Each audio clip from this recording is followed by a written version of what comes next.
That's all from us now on BBC One. It's time for the news where you are.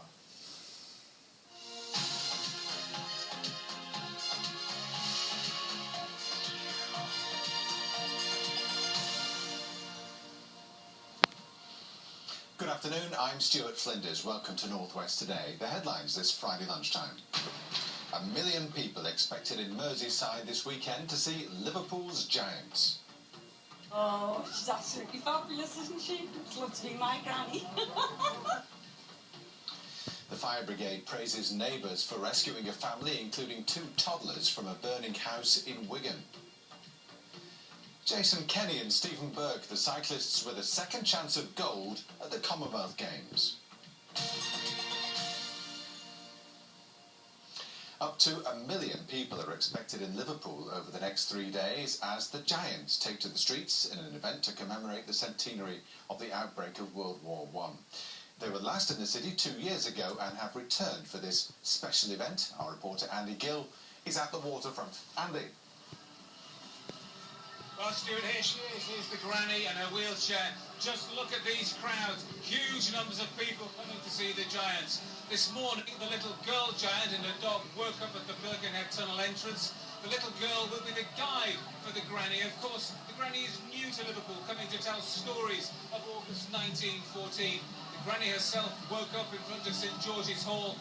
One estimate is that 100,000 people were at St George's Hall just to see the granny.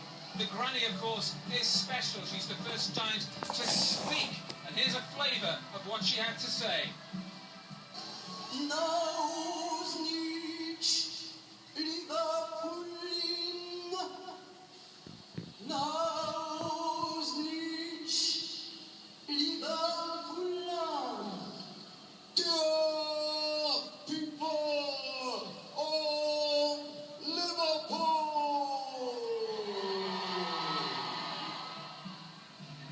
So, what do all these people here in Liverpool, more than 1 million expected, what do they make of the new granny? Oh, she's absolutely fabulous, isn't she? I'd love to be my granny. It's the incredulity about it, the fact that we believe them to be real once you actually suspend that. And there's an inner child in us all, I think. It's a good thing to commemorate as well. A good thing to remember from all those years ago. Well, with me now is Claire McColgan, who's the Director of Culture for Liverpool. We have to be careful, Claire, because they're busy. But what do you make of these crowds? Just incredible. We've, as usual, you know, the city and the region have just come out in force to see something that's just this incredible fairy tale story. We're delighted. We're delighted. It is day one.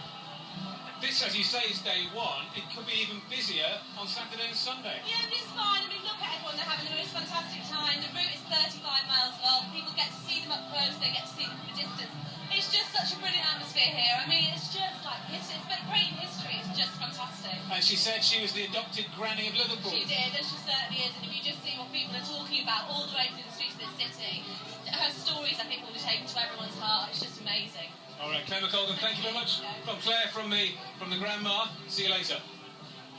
Thanks, Andy. More of the day's news now, and a coroner will today deliver his verdict in the case of a concert violinist who died a week after giving evidence at the sex abuse trial of her former music teacher. Frances Andrade died from an overdose last year after testifying about abuse she suffered as a teenager whilst a pupil at Cheetham School of Music in Manchester. Michael Brewer, who was a choir master there, was later jailed for 6 years. The Palestinian flag will fly over Preston Town Hall this weekend in a show of solidarity with civilians in war-torn Gaza. Councillors have approved the move after a request from the campaigning charity Children of the Ghetto, based in the city. The organisation wants to raise awareness of the plight of civilians and is calling for a ceasefire. The decision has been criticised by members of the local Jewish community who say the council shouldn't be taking sides. Neighbours who rescued a young family from a burning house have been hailed as heroes by the fire brigade. 2 children, aged 2 and 4, were amongst those pulled from the property in Wigan yesterday. Eleanor Moritz reports. This is the scene here now, but the fire brigade say it could have been much worse. They believe the fire at this house in Goulburn near Wigan started when a game between the 2 children who live here went disastrously wrong. A sofa in the living room caught fire and quickly spread.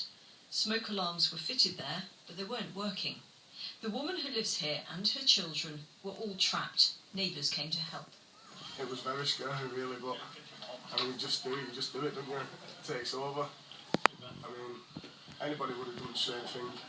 Even the local postman doing his daily round took part in the rescue. He broke down the front door and led the children's mother to safety. Then the neighbours put a ladder up to the first floor and rescued the youngsters too. It was just pitch black with smoke. I couldn't see any flames at that time, but it was just black with smoke. They were in the bedroom windows. And then somebody appeared with a ladder, so I just grabbed the ladder off them and got the kids out of the bedroom. Saw smoke, so I tried to get through the door, couldn't get in, so I went round back, smashed the window, went upstairs, and well, I opened the door first so people can get in, and then I went upstairs to get in. All of those inside the house at the time were treated for the effects of breathing in smoke. The fire brigade says the neighbours potentially saved their lives. Eleanor Moritz, BBC North West Today. It's the second day of competition at the Commonwealth Games in Glasgow, and the main medal hopes for the North West and Isle of Man's athletes are likely to be in the pool and the velodrome. It's also a chance for two of yesterday's silver medalists to go one better, as Alex Wersick reports. Southport's Fran Halsall already has a silver medal in the 4x100 metre freestyle relay. Today she's on her own and breaking records in the 50 metre freestyle, winning her heat in a new Commonwealth record of 24.31 seconds. Making sure I give myself the best chance of being on the podium in Rio, and if I put my eggs in too many baskets I might not be able to achieve that, and it's just making sure that I've got the right combination for them. So this is a great warm-up for that and to trying to decide what I'm going to do. Berry's James Guy, yesterday's 400 metre freestyle bronze medalist, was a close second in his heat in the 200, much more comfortable for the Isle of Man's Alex Bragazzi, who won his heat. In the velodrome yesterday, Stephen Burke picked up a silver medal in a team pursuit. Today, the Cone cyclist goes for gold in the individual pursuit. But he'd have to beat, among others, the recent Tour of Austria champion, the Isle of Man's Peter Kenyuk. Bolton's Jason Kenny, another silver medalist on day one, qualified for the semi-final of the sprint in dramatic style. With involvement in judo, shooting, netball and boxing too, it could be a successful day for our athletes. Alex Wersick, BBC North West Today. Now, as well as the fun and spectacle of the Giants, there is a serious side to the story. They're here to commemorate the city's role in the First World War. In 1914, thousands of men walked out of their regular jobs and signed up with the Liverpool Pals. One of them was Jack Curry. The Merseyside actress Sue Johnson has been to hear his story.